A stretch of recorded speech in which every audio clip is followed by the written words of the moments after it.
नमस्कार साथियों, स्वागत है आपका बीएमजे एकेडमी में। मैं ब्रिजमोहन आपका स्वागत करता हूं। साथियों, बिहार एसएससी सीजीएल 4th के मॉडल प्रैक्टिस सेट के वीडियो सीरीज़ में आज हम मॉडल प्रैक्टिस सेट 7 के जीके जीएस के सभी प्रश्नों को देखेंगे।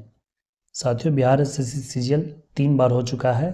इसके प्रीवियस ईयर के सभी क्वेश्चंस के सॉल्यूशन वीडियोज़ के लिंक डिस्क्रिप्शन में दिए हुए हैं। यदि आपने उसे नहीं देखा है तो उसे भी अवश्य देख लें। तो आइए दोस्तों, आज का ये वीडियो शुरू करते हैं। पहला प्रश्न है, टाइग्रिस नदी किससे होकर गुजरती है? टाइग्रिस नदी इराक में है। यह इराक की राजधानी बगदाद से होकर गुजरती है। मसालों का बगीचा किसे कहा जाता है? मसालों का बगीचा कहा जाता है केरल को। परंतु यदि पूछा जाए कि मसालों का सर्वाधिक उत्पादन किस राज्य में होता है तो उसका उत्तर होगा मध्य प्रदेश। मसालों के उत्पादन में मध्य प्रदेश प्रथम स्थान पर है। शिलांग किसकी राजधानी है? मेघालय की राजधानी है शिलांग। अगला प्रश्न है, भारतीय संगीत का जनक कौन है? भारतीय संगीत का जनक कहा जाता है सामवेद को। सामवेद में ऋग्वेद के मंत्रों को संगीत के 7 स्वरों में उच्चारित किया गया है।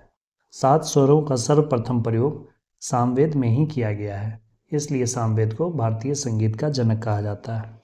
रुपया किस देश की मुद्रा है? हमारे भारत देश की मुद्रा है। चीन की मुद्रा है युआन, जापान की मुद्रा है येन और ऑस्ट्रेलिया की मुद्रा है ऑस्ट्रेलियाई डॉलर। इराक का प्राचीन नाम क्या है? इराक का प्राचीन नाम है मेसोपोटामिया। मेसोपोटामिया की सभ्यता आपने सुना होगा, वो इराक की ही सभ्यता है। इराक का ही प्राचीन नाम मेसोपोटामिया था। मेसोपोटामिया की सभ्यता दजला फरात नदी बेसिन में विस्तृत थी। जैसे हड़प्पा सभ्यता सिंधु नदी घाटी में विस्तृत थी, उसी तरह से मेसोपोटामिया की सभ्यता दजला फरात नदी बेसिन में विस्तृत थी। मेसोपोटामिया का नया नाम है इराक, और जो नदी थी दजला फरात, उसका नया नाम है टिग्रिस और यूफ्रेटस नदी। Who lives if India dies का नारा किसने दिया था? यह कहा था हमारे देश के प्रथम प्रधानमंत्री जवाहरलाल नेहरू ने। चोल वंश के संस्थापक कौन थे? चोल वंश के संस्थापक थे विजयालय। इनकी राजधानी तंजौर थी। चोल वंश का सबसे प्रतापी शासक था राजेंद्र प्रथम, जिसने बंगाल के पाल शासक महिपाल को पराजित किया और गंगा नदी के क्षेत्र तक अपना शासन स्थापित किया, और इसी उपलब्धि पर उसने गंगैकोंड चोल की उपाधि धारण की थी। मध्यरात्रि का सूर्य किसे कहा जाता है? मध्यरात्रि का सूर्य कहते हैं नॉर्वे को। जापान को कहा जाता है सूर्योदय का देश। फिनलैंड को कहा जाता है हजार झीलों की भूमि, और भारत को कहा जाता था सोने की चिड़िया। सूर्य के सबसे नज़दीक ग्रह कौन है? सूर्य के सबसे नज़दीक ग्रह है बुध, और सबसे गर्म ग्रह है शुक्र। सबसे नज़दीक बुध होते हुए भी यह सबसे गर्म ग्रह नहीं है, क्योंकि यह दिन में जितना गर्म होता है रात में उतना ही अधिक ठंडा हो जाता है। 1983 के विश्व कप क्रिकेट में भारत ने किस देश को फाइनल में हराया था? इसका उत्तर तो आप सभी जानते ही होंगे। इसका उत्तर आप कमेंट करके बताएं। महामना के नाम से किसे संबोधित किया जाता है? महामना मदन मोहन मालवीय। संयुक्त राष्ट्र सुरक्षा परिषद में अस्थायी सदस्यों की संख्या कितनी है? संयुक्त राष्ट्र सुरक्षा परिषद में कुल 15 सदस्य देश होते हैं, जिसमें से अस्थायी सदस्यों की संख्या है 5 और 10 सदस्य अस्थायी होते हैं, जिनका कार्यकाल 2 वर्ष का होता है, जिसमें से 5 देश प्रत्येक वर्ष बदलते हैं। संयुक्त राष्ट्र सुरक्षा परिषद के 5 अस्थायी सदस्यों में अमेरिका, ब्रिटेन, रूस, फ्रांस और चीन है। इसे इस तरह से याद रख सकते हैं कि एशिया से 2 देश रूस और चाइना, यूरोप से 2 देश ब्रिटेन और फ्रांस, और उत्तरी अमेरिका से 1 देश यूएसए। उत्तरी गोलार्ध में जो कॉन्टिनेंट है उसी के सदस्य हैं। भारत में कौन सा प्रधानमंत्री अपने पद पर बहुत कम समय तक रहे थे?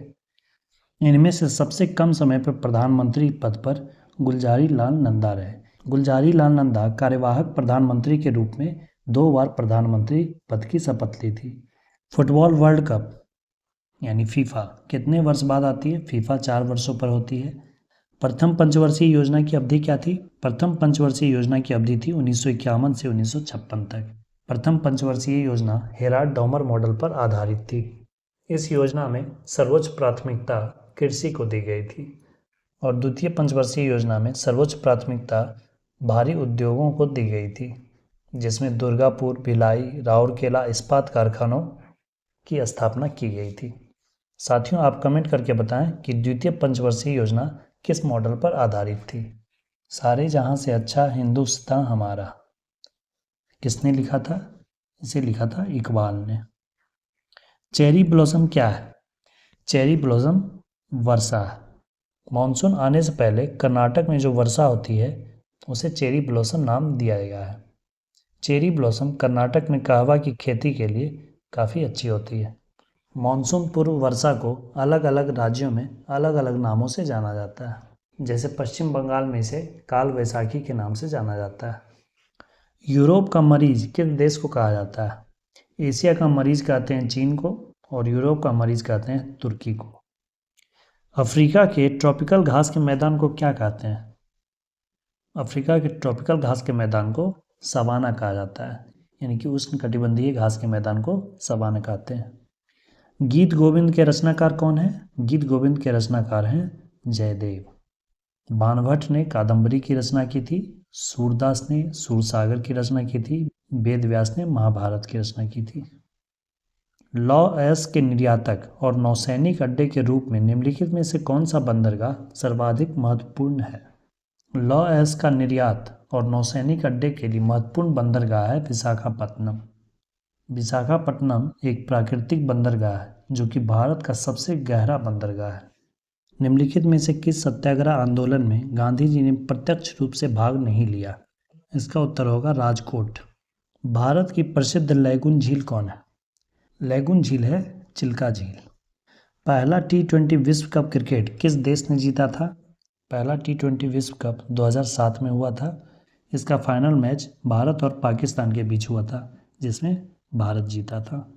अगला प्रश्न, दांडी मार्च कहाँ से प्रारंभ हुआ था? महात्मा गांधी ने 12 मार्च 1930 ईस्वी को अहमदाबाद में स्थित अपने साबरमती आश्रम से दांडी मार्च की शुरुआत की थी।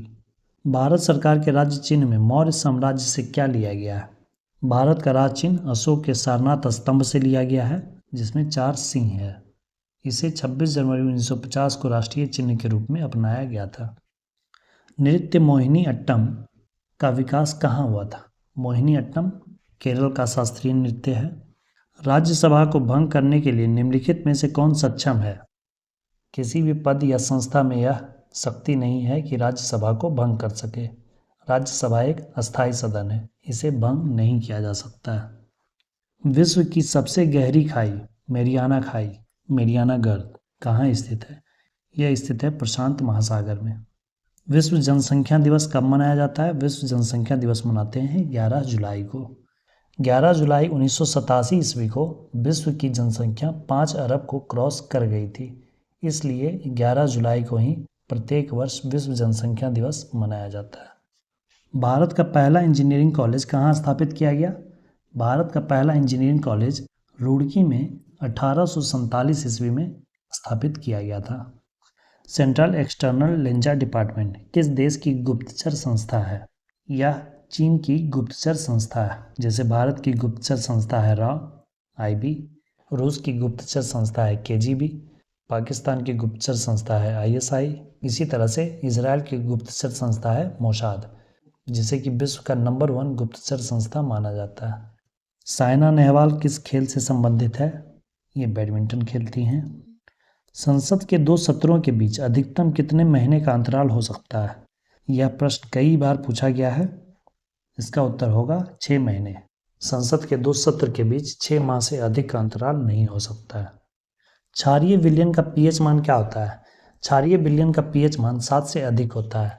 7 से कम होने पर वह अम्लीय होता है और 7 के बराबर होने पर वह उदासीन। ताप बढ़ने पर आपेक्षिक आर्द्रता बढ़ती है। आकाश का रंग नीला दिखाई पड़ता है क्योंकि ऐसा होता है प्रकाश के प्रकीर्णन के कारण। निम्न में से कौन 2 परस्पर पूरक रंग है? पूरक रंग कहा जाता है नीला पीला को। किसमें वस्तु का प्रतिबिंब रेटिना पर न बन के रेटिना के आगे बनता है? रेटिना के आगे बनता है, यानी कि रेटिना के निकट बन जाता है, तो उसे कहते हैं निकट दृष्टि दोष। और जब रेटिना के पीछे बनता है तो उसे कहते हैं दूर दृष्टि दोष। निकट दृष्टि दोष को दूर करने के लिए हम अवतल लेंस का चश्मा का प्रयोग करते हैं। गाड़ियों में पीछे का दृश्य देखने के लिए किस दर्पण का प्रयोग किया जाता है? गाड़ियों में हम उत्तल दर्पण का प्रयोग करते हैं। उत्तल दर्पण होने के कारण ज़्यादा से ज़्यादा एरिया को वह कवर कर पाता है, जिससे कि ड्राइवर पीछे से आने वाली वाहनों को स्पष्टतः देख पाता है। निम्नांकित में से कौन सा पदार्थ सामान्यतया खाद्य संरक्षण में प्रयुक्त होता है? खाद्य संरक्षण में प्रयुक्त किया जाता है बेंजोइक एसिड को। यह खाद्य पदार्थों में ईस्ट तथा बैक्टीरिया के प्रोडक्शन को रोकने का कार्य करता है। लेंस की क्षमता व्यक्त की जाती है। लेंस की क्षमता व्यक्त की जाती है फोकस दूरी के व्युत्क्रम को। लेंस की क्षमता P = 1/f। यदि सरल लोलक की लंबाई दुगुना और द्रव्यमान 4 गुना कर दिया जाए तो आवर्त काल पर क्या प्रभाव पड़ेगा? आवर्त काल का फॉर्मूला होता है T = 2π√/लेंथ बाई ग्रेविटी। अब यहाँ पे कह रहा है कि सरल लोलक की जो लंबाई है वो दुगनी कर दी गई और द्रव्यमान 4 गुना कर दिया गया। फॉर्मूला में देखिए द्रव्यमान का यानी कि m का मास का कहीं पर कोई यूज़ नहीं है, तो द्रव्यमान कितना भी गुना कर दिया जाए उससे फ़र्क नहीं पड़ेगा। फ़र्क किससे पड़ेगा? लेंथ से और ग्रेविटी से। और ग्रेविटी तो यहाँ चेंज हो नहीं रहा है, तो सिर्फ यहाँ लेंथ चेंज हो रहा है। लेंथ कितना चेंज हो रहा है? 2 गुना हो रहा है। तो यहाँ ये हो जाएगा 2l। तो 2 को जब यहाँ से हम निकालेंगे तो √2 हमारे पास आएगा, यानी कि √2 गुना आवर्तकाल बढ़ जाएगा। सरल लोलक का आवर्तकाल √2 गुना बढ़ जाएगा। अमोनियम साइनेट क्या है? अमोनियम साइनेट यूरिया का ही एक कंपाउंड है। स्फुर दीप्ति उत्पन्न करता है क्या? स्फुर दीप्ति उत्पन्न करता है श्वेत फास्फोरस। निम्न में से किस तत्व का ऑक्साइड उभयधर्मी होता है? एल्युमिनियम के ऑक्साइड उभयधर्मी होते हैं। एल्युमिनियम ऑक्साइड यानी कि Al2O3 अम्ल तथा क्षार दोनों के साथ अभिक्रिया करते हैं। पॉलीथीन बहुलक है किसका? पॉलीथीन बहुलक है एथिलीन का। 2 या 2 से अधिक पदार्थों के परस्पर संयोग से नए पदार्थ के बनने की क्रिया क्या कहलाती है? इसे कहते हैं संयोजन अभिक्रिया। जैसे CaO कैल्शियम ऑक्साइड और CO2 कार्बन डाइऑक्साइड मिलकर बनाते हैं CaCO3। तो इस तरह से इसमें 2 यौगिक मिलकर सिर्फ एक यौगिक बना है, तो इसे संयोजन अभिक्रिया कहेंगे। अभिक्रिया के वेग को प्रभावित करने में सबसे अधिक प्रभाव पड़ता है किसका? सबसे अधिक प्रभाव पड़ता है ताप का। टेम्परेचर बहुत ही डिपेंड करता है अभिक्रिया पर, टेम्परेचर और प्रेशर। निम्नलिखित में से कौन उत्कृष्ट धातुओं में नहीं आते हैं? उत्कृष्ट धातु में नहीं आता है सोडियम। उत्कृष्ट धातुओं का मतलब हुआ नोबेल धातु जो कि कम क्रियाशील होते हैं। गोल्ड, सिल्वर, मरकरी ये सब बहुत ही कम धातुओं के साथ क्रियाशील होते हैं। सोडियम अति क्रियाशील धातुओं की श्रेणी में आता है। सबसे भारी धातु का नाम क्या है? सबसे भारी धातु का नाम है ऑस्मियम। अयस्क में मिले अशुद्ध पदार्थ को क्या कहते हैं? अयस्क में मिले अशुद्धियों को गैंग कहा जाता है। एंथ्रासाइट कोयला में कार्बन की मात्रा कितनी होती है? कोयला का मुख्यतः 3 प्रकार होता है, एंथ्रासाइट, बिटुमिनस और लिग्नाइट। इसमें से सबसे बेस्ट कोयला होता है एंथ्रासाइट, जिसमें कार्बन की मात्रा 85% से अधिक होती है, लगभग 90 से 95% तक। निम्न में से कौन कार्बन के अपरूप हैं? कार्बन के अपरूप हीरा भी है, ग्रेफाइट भी है। उत्तर दोनों हो जाएगा। समान परमाणु क्रमांक परंतु भिन्न परमाणु द्रव्यमान के परमाणु को क्या कहते हैं?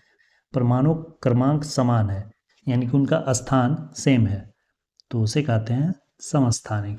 और जब परमाणु द्रव्यमान समान हो यानी कि परमाणु भार समान हो तो समान भार, तो उसे कहते हैं समभारिक। मौलिक अधिकारों का उल्लेख भारतीय संविधान के किस भाग में किया गया है?